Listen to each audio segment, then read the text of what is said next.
ভিডিওতে যা, লাইভে যা, লাইভে সুন্দর করে ভিডিও হবে। হ্যাঁ,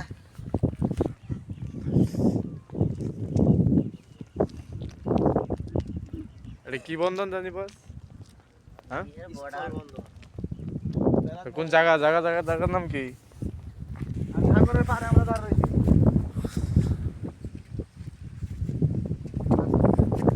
এটা তো সাগর স্থলে বন্ধের সাগর? হ্যাঁ, কি সাগর। মহাসাগর নাকি? আটলান্টিক মহাসাগর ও, এটা। আটলান্টিক মহাসাগরে চলে আসছে। সাগর সাগর আর স্থলে বন্ধের না, স্থলবন্দরের ভিতরে আটলান্টিক মহাসাগর। সাগরের পাড়ে দাঁড় রয়েছি। এই যে সাগর। ওই যে ওর উপরে ওইটি ইন্ডিয়ান জায়গা লাগবে। বিডিআর